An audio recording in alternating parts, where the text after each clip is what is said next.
Arriben a l'obra oferint seguretat a canvi de diners i amb una advertència: si no els contracten, hi haurà robatoris. És com funcionen els grups identificats amb aquestes banderes. És extorsió, però la policia hi pot fer ben poca cosa per la falta d'empenta de les bandes. Si no hi ha una denúncia prèvia, nosaltres no podem actuar en conseqüència.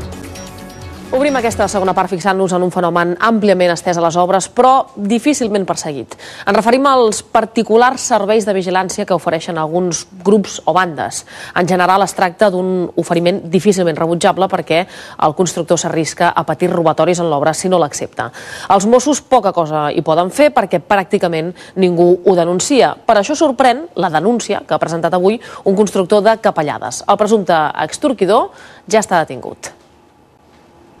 Aquest tipus de xantatges difícilment es denuncien, o per por de represàlies o, al capdavall, s'assumeixen com un mal menor i afegeixen aquesta mena d'impost revolucionari en la partida de despeses. Per això té un especial valor que ara un constructor de Capellades hagi denunciat als Mossos d'Esquadra que un individu els va oferir la setmana passada falsa protecció a canvi de pagar 500 euros al mes. L'oferta, però, duia implícita una amenaça. Ens va insistir que l'havíem de contractar perquè, paraules textuals, ens has de contractar perquè si no aquesta nit t'entraran a robar. I ja està, vull dir, qui va ser, ens va demanar també una quantitat cada mes perquè així ens vigilarien l'obra.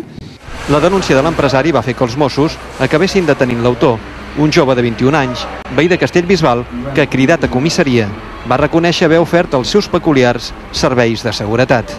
Ofereix concretament penjar en la mateixa obra un cartell amb la roda, verd i blau, que és el logotip d'aquest tipus d'empreses, suposades empreses, a canvi del qual ell assegura que no hi haurà cap tipus de robatori. Després de passar a disposició judicial, el noi ha quedat en llibertat amb càrrecs d'extorsió, pels quals pot ser condemnat a una pena d'entre 6 mesos i 5 anys de presó. Però d'aquests xantatges no se n'escapen les grans obres i les grans empreses. A Barcelona aquest tipus de pràctica va agafar força arran de l'activitat constructora dels Jocs Olímpics del 92 i més tard va rebrotar amb les del Fòrum per part de membres de l'ètnia gitana, que en cas de ser acceptada la seva extorsió, col·locaven el símbol de la roda de carro a les obres. Alguns d'aquests extorquidors es presenten com a controladors i encarregats de manteniment i deixen les seves targetes. Són molt més subtils que el jove de Castellbisbal.